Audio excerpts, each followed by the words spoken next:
Rikthehemi në studio dhe flasim për planin e tatimeve. Atëherë, kemi dhe dy masa të tjera që lidhet me punojësit e deklaruar me pagë minimale, e thënë kështu në zhargon do zhduket nga qarkullimi paga minimale në turizëm dhe punojësit e pa deklaruar fare që do të ketë kontrole. Si shikoni këto dy masa të tjera? Shiko, tashmë po merr fund ajo që thoni juve, nuk ka më që mos deklarosh për punojësit. Është e pamundur një punojës sepse tani janë të regjistruar dhe punojësit vetë e kërkojnë siguracionet, kërkojnë të jenë të regjistruar, kërkojnë rrogën, ta marrin. Edhe kështu që kjo ka një ndërgjegjësim nga ana e punojësve, nuk pranojnë le të themi që të punojnë në të zezë. Shiko, ka nga ato që duan të punojnë në zezë, se mund të ketë për shkakun që janë të dy punësuar, ai vjen para ditët tek ju dhe mbas ditët tek një restorant tjetër dhe kërkon të jetë i deklaruar të një punë. Nuk besoj që kjo bën problem të madh për sa i përket ekonomisë. Duke u paguajtur me dy rroga ai edhe nuk mundet domethënë për 3-4 orë që vjen ai aty të jetë i siguruar, të jetë edhe një farë rroge, është normale fare, domethënë nuk do të jetë kaq i shtrënguar qoftë administrata tatimore, qoftë shteti shqiptar, për sa i përket tyre punojësve. Qëllimi është që neve po kërkojmë punojës sepse nuk kemi punojës në Shqipëri, po marrim punojës nga jashtë, jemi detyruar të paguajmë biletë avionit, të paguajmë domethënë gjithçka atyre, të akomodimin, sigurisht edhe rrogën. Edhe kjo është një problem i madh shumë domethënë për neve sepse mungon shumë fuqi punëtore. Si po e zgjidhni këtë pjesë të mungesës së fuqisë punëtore? Po gjithë, sidomos të subjekte mëdha kanë filluar të marrin gjithë domethënë kanë punojës nga jashtë. Nga Filipinet kanë filluar të marrin goxha, janë të kualifikuar, janë të edukuar. Nga eksperienca domethënë që kemi neve, shumë subjekte kanë marrë domethënë punojës nga ato dhe janë shumë të kënaqur, edhe me pagesat e tyre.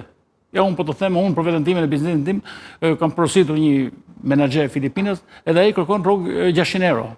Nuk besoj që është shumë lek.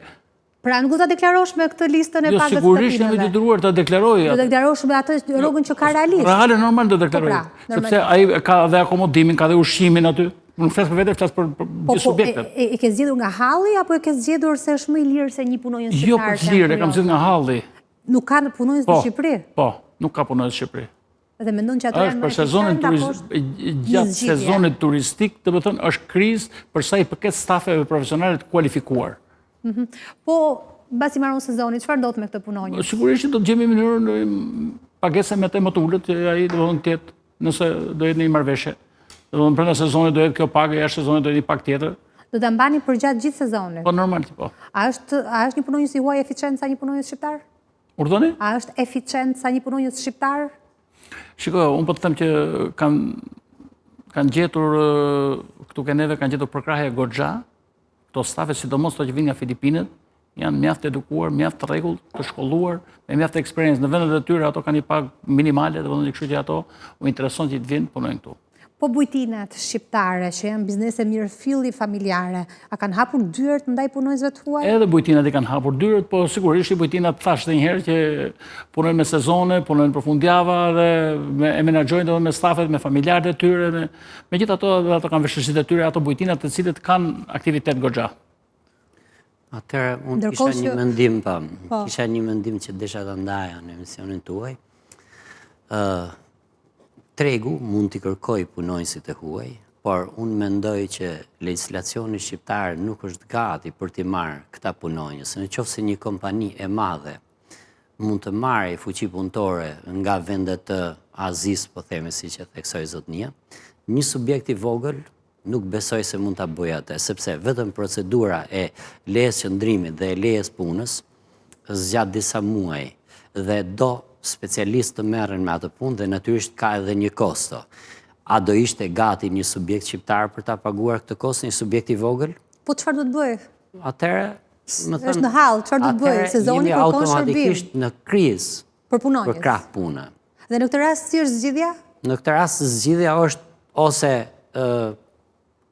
punojnë vetë me orë të zgjatura, ose mbyllin subjektin. Dhe duke shtuar depresionet e tjera, pastaj edhe situata bëhet më keq. Megjithatë, ky lloj plani tatimesh, i përqendruar ende te pjesa e pagave, si do kalojmë te pjesa tjetër. Çfarë pritet të sjellë tek bizneset? A do ketë kosto të rritura direkte dhe indirekte për bizneset që operojnë në sektorin e turizmit? Duke qenë se njoh mirë këtë fushë për shumë vitesh, mendoj se kjo është një veprim rutin i administratës tatimore zotnia tha pak më përpara që ne do të ankimojmë. Unë nuk e di se çfarë mund të ankimoni kur nuk kemi një akt administrativ që të ankimojmë. Kjo është një E përdor se përdor, i bindesh si bindesh, është zgjedhje. Mendoj që është më shumë një formë presioni për t'i vënë në pozita pune dhe subjektet e vogla që operojnë në turizëm. Dhe deri në këtë pikë jemi okej, por unë gjithmonë jam që të punohet me një strategji afatgjate, jo me një strategji sezonale, sepse kjo sjell përshëndetime të shumë subjekte që janë duke u fut në treg, ose janë fut për herë të parë në treg, ose mendoj që këto veprime nuk e bëjnë tregun e turizmit atraktiv për dikë që do të vijë dhe të investoj këtu. Se subjekte si zotnia ose subjekte që kanë shumë kohë në këtë fush, e din që tatimorët këto i kanë forma sezonale presioni dhe janë duke bërë punën e vetë. Ata, si pas këti planit sektorial të turizmit, shikoj të gjitha hapat edhe planin e komunikimit me tatim paguesin, por edhe plan veprimi në bazë risku, gjithmonë janë brenda kuadratet të tyre ligjor, dhe unë nuk e shikoj si në i gjutë madhe, dhe është thjesht një hap rutin i administratës tatimore për të arktuar diçka më të emër. Bizneset do të rinë të qeta, po tha zotëria. Ndërkohë ju si mendoni, do të ketë efekte, do të reflektohet le të themi në rritje të kostove të bizneseve, të atyre bizneseve që zgjedhin të rrisin pagat në mënyrë të sforcuar, apo mund të shkoj tek çmimet e shërbimeve, le të themi të rriten çmimet për akomodimin, për ushqimin dhe të përfundoj te konsumatori fundor që jemi ne. Gjithçka do të ndikojë te konsumatorit, thash më parë, do të rriten çmimet për të plotësuar këto paga, të cilën Drejtoria e Përgjithshme të Tatimeve ka parë të arsyeshme për të qenë këto paga. Edhe unë thash do ketë një rritje, gjithë sektori i turizmit do ketë rritje çmimesh. Edhe kjo është e domosdoshme.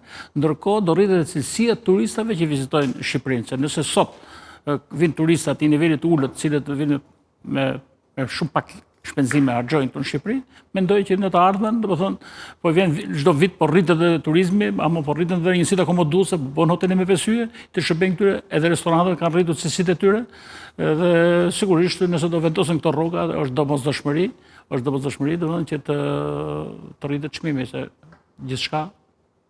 Pra e thënë ndryshe, nëse një drek le themi për 2 persona në një restorant sot në Bregdet kushton 50 euro, nëse detyrohen bizneset apo vendosin të rrisin pagat sipas kësaj liste reference, me sa mund të rritet? Me sa mund të ndryshojë ky çmim? Ne jemi vendi më i liri i rajonit për sa i përket kulinarisë, flasim neve. Sigurisht dhe hoteleve, se po të krahasosh me Kroacinë dhe me vendet tjera, janë dy fish pagat. Edhe po bëhet një politike madhe për sa i përket qoftë Greqisë për të ulur çmimet ose Kroacisë, të cilët po dështojnë në turizëm. Edhe gjithë ky fluks turistik që është këne, është pikërisht për këto njësi akomoduese që janë, edhe këto çmimet janë favorizuese, edhe për sa i përket kulinarisë, e kemi thënë dhe herë tjera, domethënë këtu neve është mikpritja e para që vizitojnë Shqipërinë, qetësia absolute e turistëve që gjen këtu tek neve. Është ushqimi, produkti që është vërtet. Po kanë qenë çmimet kryesore, jemi konsideruar si një vend i lirë. Sigurisht janë edhe çmimet, thash. Dhe kjo do të bëjë duke rritur rroga, duke rritur cilësinë e shërbimit, duke rritur këto, sigurisht do rritet gjithçka do rritet. Sa mund të rritet? Kemi një projeksion? Po prapë Shqipëria do ngelet e lirë krahasim me rajonin, krahasim me gjithë, do jetë mjaft e preferuar. Nuk më thej një shifër sa mund të rriten.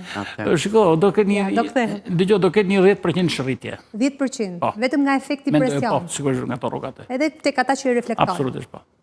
Tashi, po pres. Për mendimin tim, po. Në qoftë se një punonjës nga këto të nivelit të ullët të hierarkisë një restoranti ose të një bari në Bregdet, deri dje paguaj me 20.000 lekë dhe sot me këtë çmim në qoftë se do paguhet me 60.000 lekë, atëherë, duke qenë se punëtoria ose restoranti e ka zë kryesor punëtorin e shërbimit, atëherë rritja në qoftë se kërkove për një drek 50 euro, do jetë 50% dhe do të shkoj 75 euro. 75 euro. Për një struktura akomoduese, sepse struktura akomoduese ka edhe më shumë, se ka gjitha të ka pastrimin, ka shumë indikator, po. Por që duke qenë se baret, restorantet dhe strukturat akomoduese zërin kryesor të shpenzimit i kanë pagat e punonjësve, natyrisht që një rritje qoftë kjo edhe në presionet e tatimorëve, një rritje e pagave, do çojë direkt në një rritje automatike të çmimit të shërbimit për klientin. Po, unë mendoj që kjo do reflektohet të paktën në Bregdet. Kjo listë, sepse nëse tatimet shkojnë me këtë listë në dorë, ata e dinë shumë mirë që dihet që një kamarier në Bregdet nuk paguhet 40.000 lekë. Si unë e lexoj këtë listën me do ketë hetime të thelluara, do merren punonësit, do pyeten, apo jo? Punonësit do shpletohen kontratat. Këtu jemi brenda ligjit. Edhe para se dali kjo listë, tatimorët shumë mund vepronin. Kanë metodat e tyre investigative për të nxjerrë pagën e reale të një punonjësi, ajo është krejt normale. Por kjo listë as nuk e rrit pagën e punonjësit, thjesht kjo listë është thjesht një orientim, sepse pronari i një bari, një restoranti, një bujtine, do e raportoj atë pagë të punonjësit aq sa e paguan. Nuk mendoj se do e raportoj më tepër se që paguan. Po që se jemi në kushtet e raportimit nga presioni më tepër se që paguan, atëherë unë mendoj se ajo ka vetëm një drejtim, falimentimin atij biznesi. Unë kam përshtypjen që është i fokusuar tek ato biznese që kanë nën deklarim. Pra le të themi ka një indikacion se sa paguhet. Këtu kemi vetëm zbatim ligji, nuk kemi asgjë më tepër. Ky është zbatim ligji në këtë rast. A mund të rrezikojmë reduktim stafi për ato biznese që nuk e përballojnë dot deklarimin e plot të pagave ndoshta për shkak të fitimeve që kanë? Më parë këtu bëhet fjalë për këto biznese të cilët kanë fluks të madh turistik, kanë punonjës shumë. Kupton dhe kjo tashmë dihet. Gjithë vjetë qytetare jona, këto hotelet që kanë, qëllimi i tatimorëve do të jetë kryesisht do të jenë këto. Jo për të përjashtuar sektorët e tjerë ose bujtinat, siç jemi neve në zonën rurale, por mendoj që ato restorante dhe ato hotele që janë në Bregdet, ato do të jenë pjesë e kontrollit, normale.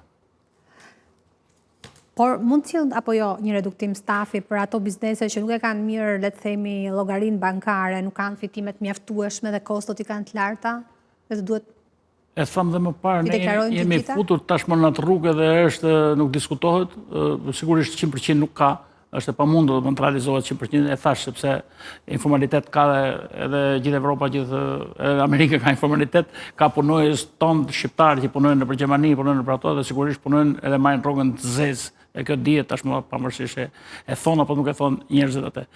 Kështu që këtu neve ka momenti, po unë mendoj, thash edhe një herë, që duhet të ishte konsultuar me grupet e interesit, gjesh një mesme, domethënë që të funksionojë edhe turizmi, edhe shteti sigurisht bëj detyrën e vet, të ushtrojë kontrollet e veta, edhe shteti do të marrë të ardhurët e veta, se normalisht kështu do rritet ekonomia shqiptare. Kemi dhe një mas tjetër që është monitorimi dhe analizimi i subjekteve në platforma Booking, Airbnb, cili është mekanizmi i tatimeve për të monitoruar këto subjekte. Edhe në këtë pjesë është qershor, korrigu, shtator, kulmi i sezonit, le të themi. Atëherë te kjo temë mund rreshtohem në krahun e tatimorëve. Po. Ka shumë subjekte, qofshin këta individ apo biznese, që hapin ato poset e tyre që janë në fakt pose arkëtimi, arkëtojnë lek nëpërmjet platformave Airbnb, Booking dhe nuk i raportojnë këto si shitje. Tatimorët janë në të gjithë të drejtën e tyre, megjithse nuk e kanë bërë, duhet ta bëjnë, ju bëj thirrje ta bëjnë, ata këtu duhet të fokusoheshin më tepër për të nxjerrë ato të ardhura të munguara të administratës tatimore. Çdo subjekt që bën një xhiro merr të ardhura nga një operator jashtë ose dhe nga operator vendas, i arkëton ato nëpërmjet arkës apo nëpërmjet bankës në rastin që thoni ju, ai duhet i raportoj këto si shitje. Dhe për tatimorët është lehtësisht e zgjidhshme kjo. Si?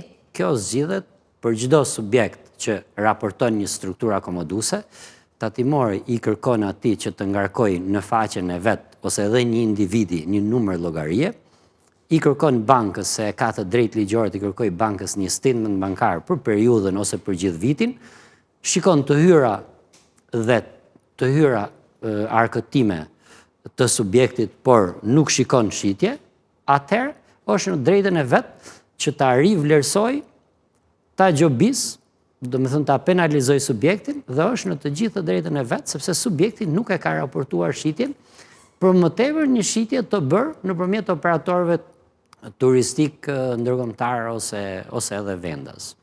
Këtu tatimorët kanë gjithë të drejtën e Zotit që të bëjnë punën e vetë dhe pa u sforcuar me fare pak kapitale burime njerëzore. Si e shikoni këtë pikë? Pra, ideja është që ka edhe jo vetëm biznese, por dhe individ që kanë vënë në dispozicion në formën e bujtinës, 1 dhomë, 2 dhoma, dhe që presin turist. Tashmë do të identifikohen dhe të duhet të paguajnë detyrimin që lind nga ligji për këtë rast. Shiko, gjithë këto zotëria është ekspert i kësaj fushë dhe sigurisht ai shpjegon qartë për sa i përket sistemit tatimor dhe ka qartë atë, por në bashkëpunim pikërisht me këto eksperta, do të thonë do të funksionojë kjo, jemi detyruar do të thonë që të vazhdojmë rrugën që kanë vendosur detyrat për gjithë tatimet, do të thonë jemi o të pranosh që është objekt kontrolli ose do të deklarosh ato të ardhur, do të deklarosh rrogat gjitha të për 100 pjesë e qartë për sa i përket sistemit tatimor. Është e pamundur nuk i shmangesh dot. Qartë. Tani edhe bookingu bën atë ka marrë se thosh neve gjithçka që i regjistrohet që vin me booking, ato janë detyruar të regjistrohen sepse janë objekt kontrolli. Janë objekt kontrolli, je detyruar ato dhoma domethënë që janë të regjistruar në booking, je detyruar të regjistrosh për arsye sepse ato të penalizojnë nëse nuk janë. Një pjesë e këtij plani thotë që do të përcaktohen dhe çmimet që ofrojnë këto struktura. Çfarë lidhje ka le të themi tatimet me përcaktimin e çmimeve? Do ishte fantastike në qoftë se tatimorët do fokusoheshin në çmime reference. Për dhomat që paguhen, po. Administrata tatimore ka specialist shumë të mirë dhe në qoftë se do ju caktoj një çmim me reference edhe bujtinave, kjo gjithmonë në raport dhe duke marrë parasysh konkurrueshmërinë me vendet e rajonit, për mua nuk do kishte asnjë të keqe nëse do caktoheshin çmime me reference. Por gjithmonë jo çmime me reference me qëllim që të rëndohet një tatim pagues, por çmime me reference reale, të bazuara mbi një studim tregu, ato nuk i prishin asnjë gjë turizmit në Shqipëri, sepse që këtu fillon mos raportimi i çmimit nga ana e shitësit, mos raportimi i çmimit të drejtë, sjell gjithë shtremrimin që tham më mbrapa, sjell mos raportim korrekt të ardhurave të tyre, natyrisht edhe mos pagesë të një tatimi, edhe një mungesë të arkëtimit nga administrata tatimore. Në qoftë se do bëj e mirë studiuar nga specialistë që nuk i mungojnë drejtorisë tatimeve, por nuk i mungojnë as shoqatave të profesionistëve të cilët mund të kontraktoheshin si instituti ekspertëve në të cilin bëj pjesë unë, ose instituti kontabilistëve të miratuar, ose shoqatat të tjera financierësh që ekzistojnë në tregun shqiptar, ka specialistë të mirëfillt që mund t'ju jepej si detyrë të studionin tregun, të nxirë një çmim reference i cili nuk e rëndon as pak as shitsin, por i bën mirë tregut dhe kuptohet, shitsi pastaj operon në bazë të çmimit të vet, por që çmimi reference nuk është se prish asnjë gjë në këtë treg. Por a do sjell kjo rritje të çmimeve për strukturat akomoduese, sepse një individ biznes që lëshon një strukturë akomoduese me qirafa të shkurtër përmes Airbnb, Booking paguan taksat në Booking dhe Airbnb, ndërkohë do duhet të paguaj dhe tatimin mbi fitimin apo mbi të ardhurat që gjeneron. Do reflektohet në rritje të çmimesh këtë sezon? Sigurisht që do ndikojë kjo. Tash njerëzit do të ndërgjegjësohen për sa i përket domethënë kësaj procedure që kanë nisë detyria për gjithë tatimet. Është e pamundur domethënë ti shmangësh kësaj, sepse edhe ti je objekt kontrolli, është e pamundur me të zhvillim që ka marrë turizmi, qoftë kulinaria, qoftë hotelet, duke neve të ndjekin tatimorët domethënë të çdo subjekt për sa i përket kontrollit. Kështu që njerëzit pak a shumë bizneset duhet të ndërgjegjësohen për sa i përket kësaj. Po unë mendoj që do të kishte pas tash një rregullim më të qartë, jo më herë domethënë në këto hapa. Për arsye sepse gradualisht. Si, do vite gradualisht sigurisht. Sepse mund ta quajmë që mund siç po vjen rritja e turizmit gradualisht, kështu do të vite gradualisht domethënë rritja e këtyre pagave. A mund ta parashikojmë këtë sezon si një sezon më të shtrenjtë se vitin e kaluar për shkak të këtyre iniciativave? Po pak a shumë thash do të ketë një farë rritje këtu edhe në çmime, do të ketë një farë. Akomodim edhe restorante. Edhe akomodimi, edhe restorantet, absolutisht, do të gjithçka, do të thonë të shkojnë një rritje çmimi, do të thonë për plotësuar pikërisht këto që thatë juve rrogat, edhe janë shumë edhe se po të vesh janë rritur produktet, do të thonë janë rritur goxha, do të thonë gjithçka ka pësuar një farë rritje. Edhe Shqipëria do të barazohet me nivelet e Bashkimit Evropian për sa i përket këtyre fqinjve tanë që kemi neve këtu. Do ta bëjmë pak konkurruese Shqipërinë në sezonin turistik këto lloj iniciativash? Nuk besoj. Nuk e beson. Pse? Atëherë, këtu po flasim jo vetëm për çmimet e shërbimeve të kulinarisë dhe të hotelerisë, por janë, po themi, çmimet e makinave me qera, të agjensive të shërbimit të turizmit. Mendoj që rritja e raportimi i drejt i pagave nuk do të sillte asnjë të keqe, por do të sillte thjesht të hyra në sistemin tatimor. Unë i bëj thirrje dhe punonjësit i cili merr një pagë, ai ka disa benefite në qoftë se paga e tij raportohet aq sa merret. Ai nesër mund t'i drejtohet një banke, mund të marrë një kredi për nevojat e veta dhe kjo ka shumë të mira dhe për punonjësin, pavarësisht se për momentin paguan diçka më tepër sigurime, por gjithmonë e them, në qoftë se kjo bëhet me duke anashkaluar ligjin ose ti shtrëngosh biznesin ka barrën e sigurimit shoqërore, rritet sigurimit shoqërore, është e pamundur, nuk ta pranon stafi, do të thonë që të paguajë sigurimin shoqëror në pas asaj page. Ky është një problem, do të thonë që do unë e thash që në fillim është problem i madh shumë 27.9 sigurimet shoqërore. Tatimi mbi punën dhe shumë të tjera, në qoftë se do paguheshin të gjitha nga çdo punonjës i punësuar në Shqipëri, këto në fakt janë të barabarta me vendet perëndimore, shkon gati 40% tatimi mbi pagën e një punonjësi. Është e papërballueshme. Pra, është kostor e lartë mbi biznesin në këtë rast. Niveli i pagesës realisht është shumë i lartë, 27.9 sigurimet, 15 paga tatimi mbi pagën është me nivele, domethënë janë shumë për të paguar nga punonjësi dhe kjo shtyn tek mos raportimi i pagës reale, por te informaliteti. Në qoftë se vendimarrësi duhet ta zgjidhte ose do e zgjidhte shumë më mirë këtë punë, duke ripar këto ligje, qoftë edhe ligjin e sigurimeve shoqërore, nivelin e pagesës sigurimeve, një nivel pagese më i ulët, unë mendoj se do stimulonte shumë më tepër punëmarrës dhe punëdhënës për të bërë një raportim shumë më korrekt. Mirë po, në rastin asaj tatimorët kanë gjetë një rrugë më të shkurtër duke i bërë presion biznesit që të marrin ca të ardhura me që jemi në sezon.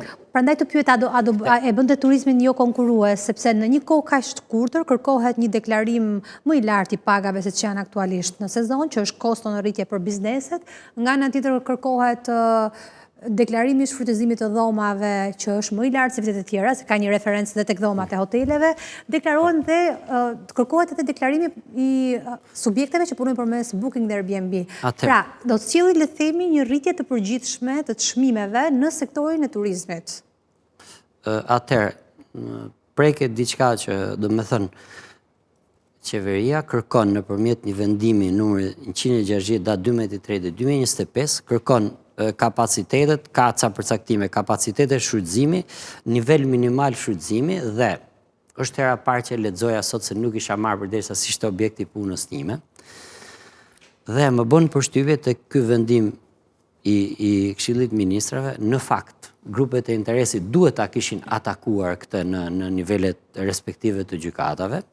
Këtu ka dy metoda raportimi, por njëra nga metodat thotë që në qoftë se ti zgjedh të raportosh sipas këtij vendimi, atëherë 65% ose 65% të nivelit minimal duhet t'i deklarosh, gjë e cila unë personalisht e di që asnjëherë nuk ndodh që në 5 muaj nga maj deri në tetor, në 6 muaj subjekti të ketë një subjekt në Bregdet ose edhe bujtinat në veri ose në jug, në mal, në turizm malor, të shfrytëzoj 65% në sezon dhe 30% jashtë sezonit. Kjo më duket e hartuar nga njerëz që realisht nuk është se njohin mirë turizmin dhe kjo duhet ishte atakuar nga shoqatat tuaja. Ju e dini shumë mirë, gjithë hotelet e Bregdetit, gjatë dimrit mbyllën, pak hotele funksionojnë edhe ato me 1% të vogël stafi. Dhe ndërkohë janë detyruar deklarojnë.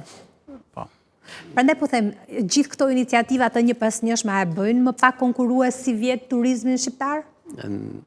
që të bëj një deduksion logjik. Duhet të jenë politika taksave të Mund ta ulta. bëjnë më pak konkurruese. Apo e zhvillojnë vendin taksat e ulta? Po, por unë personalisht këtë hapin e tatimeve për caktimin e këtyre pagave, të këtyre pagave referuese, nuk është se e shoh si një veprim rutin tatimor, kurse aktet administrative që citova, i shikoj si të pambështetura dhe të nxjerra pa u studiuar mirë tregu, i cili për hir të vërtetës në vendin tonë sezoni është më i vështirë ky biznes se sa në vendet tjera.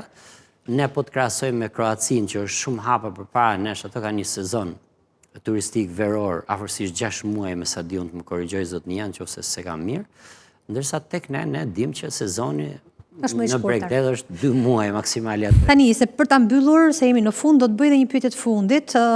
Synohet rritja e numrit të tatim paguesve deklarues me përgjegjësi të TVSH-s në turizëm, me normë tatimore 6%, me 20%. Pra, rritje e numrit të tatim paguesve me 20% dhe rritje të ardhurave nga sektori turizmit për këtë kategori që paguajnë 6%, 20%. Si do bëhet kjo? Është thjesht një objektiv apo? Këto janë objektivat të tatimorëve dhe ata synojnë që subjektet, disa nga këto subjektet që nuk kanë deklaruar pagën reale ose shitjet reale, gjatë një kontrolli rutin, ata i ngarkojnë me një përgjegjësi tatimore TVSH më tepër. E bërë kështu me shifra nuk më pëlqen. Ajo duhet bëhet nga administratë tatimore, natyrisht administratë tatimore e ka gjithë të drejtën e ka të drejtën ligjore që kur kontrollon një subjekt në raste të tilla, atij t'i shtojë një përgjegjësi tatimore. Por në qoftë se drejtuesi, vendimarrësi i ka dhënë administratës tatimore një normë që duhet ta shtosh me 20% me patjetër. Do kapi lapsin e kë nuk duhet të kape. Ai do shikoj, po që se ka arrit, do i këpusi ca në fund fare dhe do i bëjt gjithë me përgjegjësi tatimore TVSH. Kjo është një barë mbi ato subjekte që operojnë në këtë treg, sepse nga subjekte pa TVSH ato do jenë më tashmë subjekte me TVSH do rriten, atëherë do rriten kostot e tyre, ata do duhen patjetër t'i drejtojnë një studioje për të marrë ato bilancet mujore dhe vjetore, sepse nuk i mbyllin dot vetë, edhe të kenë TVSH-n më tepër. Ajo e bërë kështu si që shkruhet aty, nuk mendoj se do sjelli as përmirësimin e klimës së biznesit në të cilën operojnë këto biznese, por nuk do sjell as të ardhura, sepse është e sforcuar. Falenderoj shumë për prezencën në studio. Faleminderit juve. Falenderoj shumë. Nëse do ishte mundur të bësh 6%, do ishte shumë mirë edhe për shtetin, por edhe për biznesin. Nuk kishte nevojë për tatimor fare pastaj, se gjithë deklaronin domosht 100% i deklaronin gjithë ato. Për gjitha strukturat. Absolutisht, gjithë strukturat ishin 6%, do ishte idealja. Falenderoj shumë për prezencën në studio. Faleminderit juve që keni si pjesë emisionit tuaj. Shikues televizionit Skan, ju falenderoj për vëmendjen, mbas do të shihemi të hënën e ardhshme. Natën e mirë.